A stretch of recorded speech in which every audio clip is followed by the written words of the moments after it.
kasi. Yes!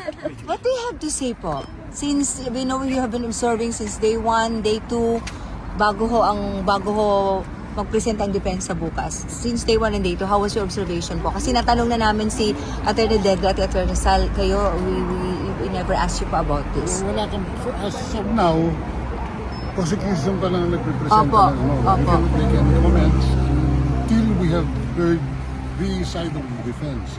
Pero anong masasabi po ninyo with the initial... Personally, I see it as a political something, political matter. Walang parang baliwala ebidensya dito eh. Walang chatrix eh. Uh-huh. Attorney, what made you say so? Can you give us further insights on saan po nanggagaling, where that point of view is stemming from? Well,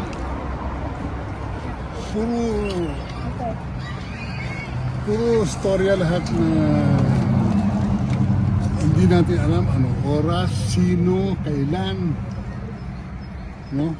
Walang sufficient definiteness kung sino ang probably hindi natin alam ang procedure dito sa ICC, iba ang sistema nila, but as lawyers, Filipino lawyers, we expect something different.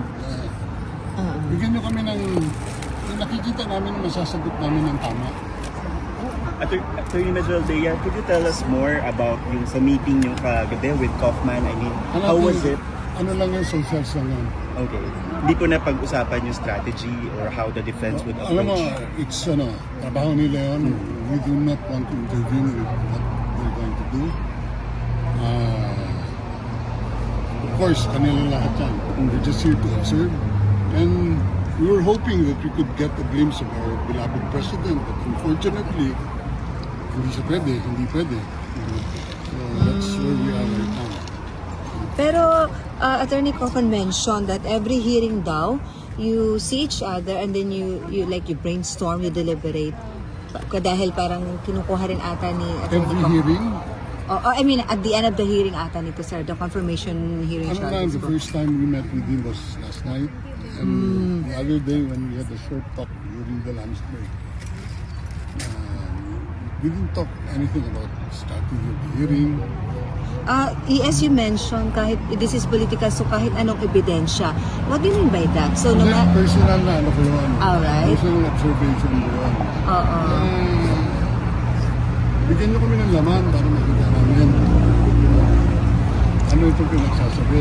Kasi, umpisa sa tatlong patay, 4, naging 47, naging 5,000, naging 17,000. Where are we?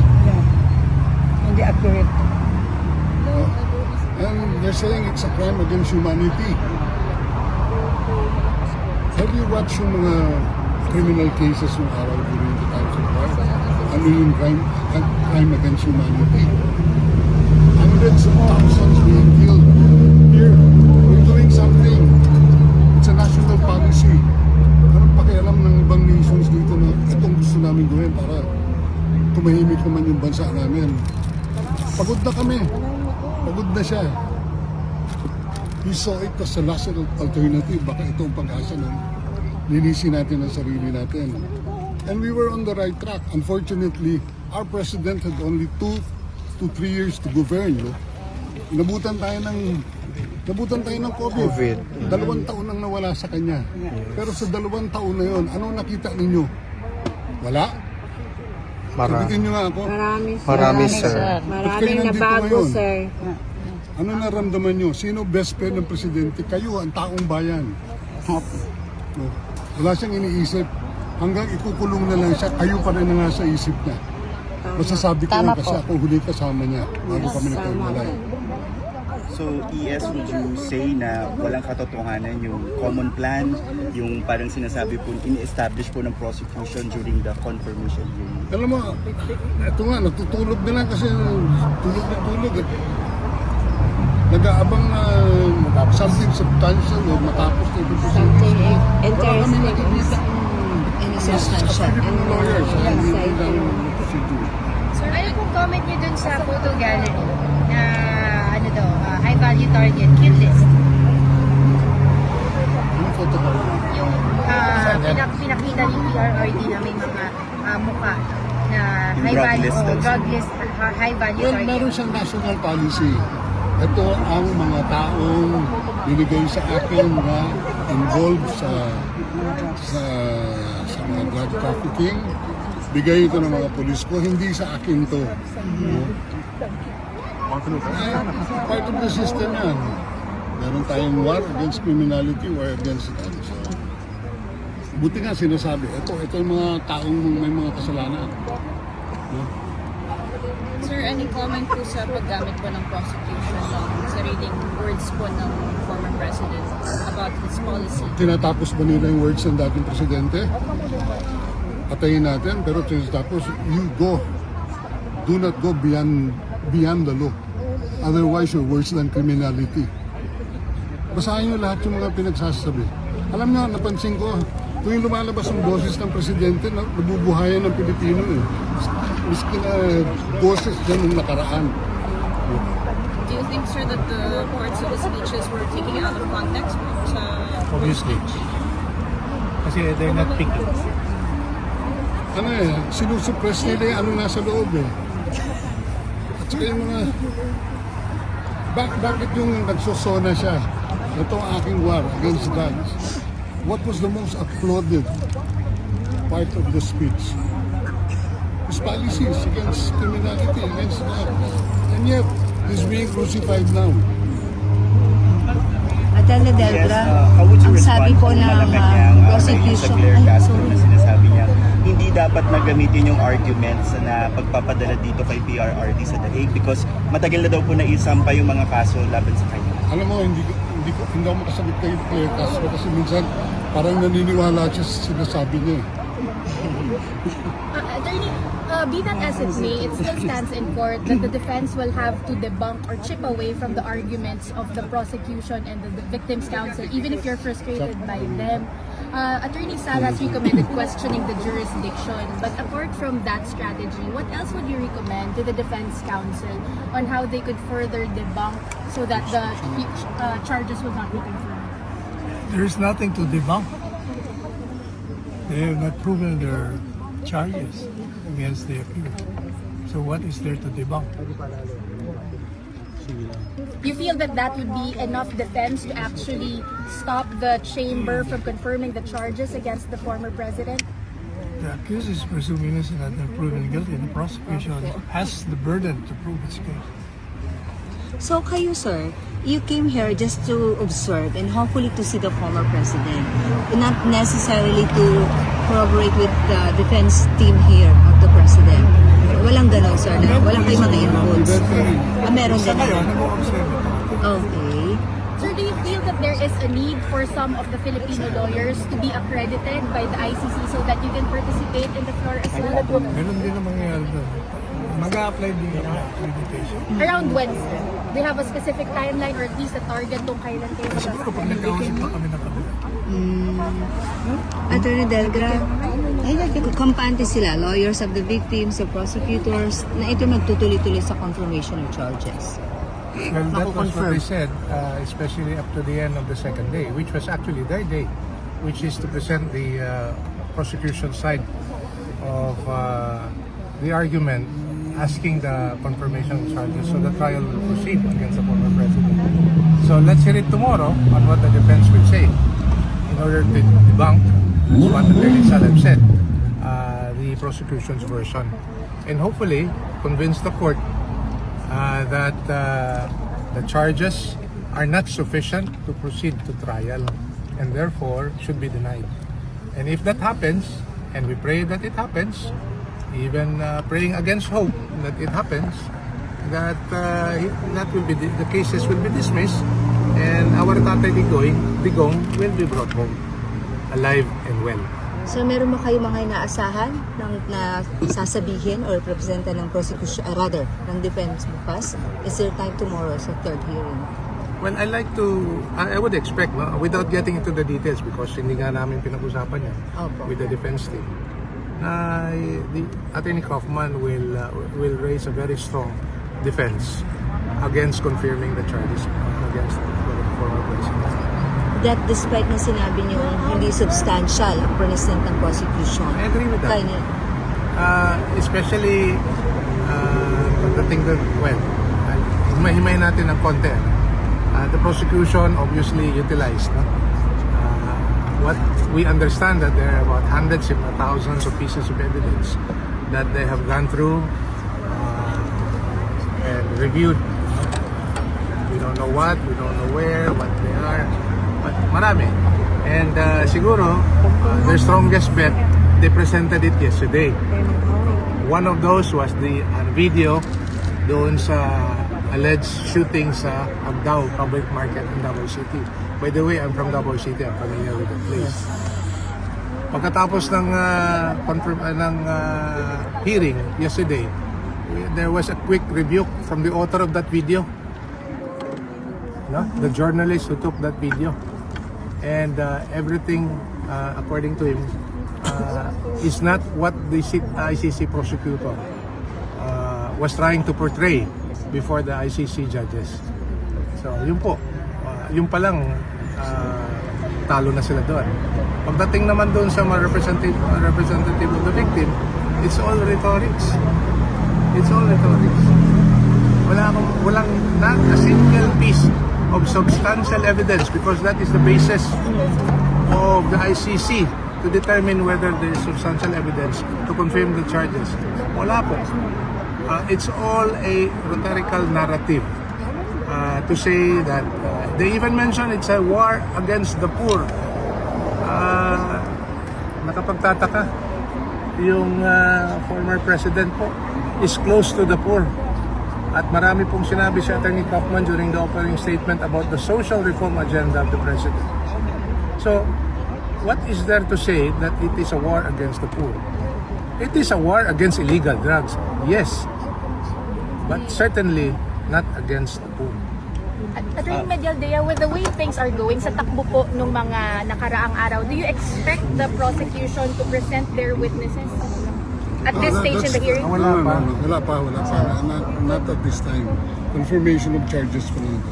Because in September, the court allowed them to present at least 2 witnesses. So now they have the option whether or not they want to push through the same thing. I'm not really familiar with the proceedings, but presentation of witnesses will come in the event that the results of the confirmation of charges will be positive. So you don't expect? Yes, nakikibalita po ba si VP Sara sa inyo sa mga nagaganap dito? Because na-interview po siya sa Iligan and sabi niya medyo hindi na po niya namomonitor yung charges hearing ng dati. Unfortunately, hindi namin siya nakakausap ever since we came. But who appointed you to be the Filipino Legal Counsel of PRP? Family. The whole family. Like Honey Let's, Honey... Sirs, do you honestly still believe in the integrity of the ICC? Okay. I mean, Nasisilaw. sabi nyo, Hindi, bakit doon? kahit anong ebidensya na meron, the former president himself, parang siya mismo, because he was really questioning the jurisdiction. Kayo po ba, sir? Do you still believe in the integrity of the ICC? At as mentioned by ES kanina, although personally, kahit anong ebidensya nang ipresente. So, ano ba to? Kahit gano'ng kabigat, This is my medyo first tagilid. time to attend and personally witness a proceeding before the ICC. And even before that, so far as the case of the former president, may alam tayo na about them. At hindi talaga mawawala. Unique in this case is the political character in this case.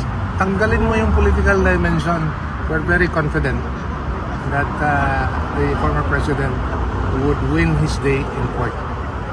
But with the political dimension, starting with the forced surrender, if I may say, a kidnapping of the president from the Philippines. It's already political in character. So, ano pa yung maaasahan natin dito? Insofar as that aspect is concerned, no? Not the judicial process. Kasi judicial process, it talks about facts that you need to present and prove on the basis of the facts that would be qualified as evidence, no? On the basis of the standard by which these charges are being set against the president. Is any one of you And I'd planning- like to say this again. Why is it political? And this is just my personal view. There is a policy of government all across administration na pag may isang Pilipino sa labas ng bansa na inaresto, dinitini, even tried in court, and even convicted, the policy of government across administration from Cory Aquino all the way up to BBM is to exert all available resources of government to bring that Filipino home. You could recall Sara Balabagan and Brazil. I don't know, I think that was during the time of Ramos. And to the credit of BBM, si Sara Jane Veloso, Mary Jane Veloso, who was already serving sentence in an Indonesian prison. Yun ang nakapagtataka. Bakit hindi magawa-gawa dito yan? Sa isang matanda at masakitin, frail as he is now. Na nating sabihin former president, itrato na lang natin siya bilang isang Pilipino. Bakit hindi magawa-gawa ng Administrasyong Marcos ito? And that is proof na may political character itong prosesong ito. Yes, and gusto niyo rin po bang mag-react doon sa revelation ni Senator Amy Marcos na may mga pera daw po na meron din na i-turn over sa ICC? Yes, allegedly $2 million. I'd rather see it before making any comment. Any comment? Okay, sir. Attorney Sal, kayo po. Yung about doon sa allegedly $2 million paid to the ICC investigators? Nabasa ko yung affidavit nila, masyadong detalyado. Sobrang detalyado na hindi mo mapapasinungalingan. Nandun yung plate number, pati aeroplano, yung mukha ng mga ICC investigator. Kumpleto pangalan, binigay nila mga pangalan nila. At saka, at this time, dapat meron lang sinasabi si Saldico na hindi ko mga tao yan. Tapos the other day pa yung press conference. And in fact, they are validating what Saldico was claiming pupunta sa Mapena.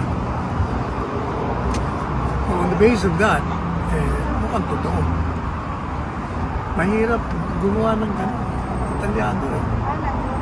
Ano may inventory nyo? Pati yung mga maleta doon, pati yung mga bundles of pera, nandun lahat eh. Ang tanong dyan, anong gagawin ng gobyerno ito? It's true na they are going after these plunderers. See?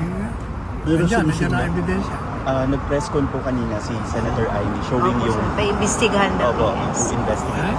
asking- Mas balat kayo lang yan. Ginagamit lang yan ang mga baril. Mas I'd rather focus on the baril. Sila ang tunay na sasabi ko. I'm not sure kung nasagot nyo na po. May application na po ba for your you to become sa ICC as defense team, part of the defense team? As far as I know, my own son, Paulo, has applied for my Opo. accreditation. I see. So, meron po bang at araw, expect kayo na makakapasok at nadadalaw nyo na si dating Pangulong Hindi namin Duterte? alam yun kasi may mga requirements, may process yan. So, hindi namin alam how long it will take. Ano na yung panaginip namin na makita siya. Just to have a glimpse. Yes, when was the last time you've seen him? Well, The last time you March saw PRR? 11. 15? 14. 14, 15, 16, 17, 18. Nang last month? No. Last year? Last year. Last year. Go 1 year na, sir. Alright. How do you feel, sir, that it's going to be 1 year na sa March 12 yung pag-surrender o pag-kidnapin natin yung Pangulo dito sa kustodiya ng ICC? I feel sad. Sad for him, of course. As every Filipino. Ako, I was here for 3 months. I was only supposed to stay for a week. It became 2 months, became 3 months. Ako, may nakikita ako mga tao, nakakalabas ako. Nakakapasyal ako, may mga nakakausap ako. Ano kung nag-iisa ka doon? Sa edad mong yan. Sa mga sad. panahong ito na pag-aanggamin. So what's your greatest fear now for the former president? And what's your greatest fear now for the former president? Sal, Ang greatest fear ko he passes away dito sa bansang ito, hindi sa atin. Sa edad niyang yun marami siyang nararamdaman. Saka we don't even know kung this ICC is attending to his medical needs.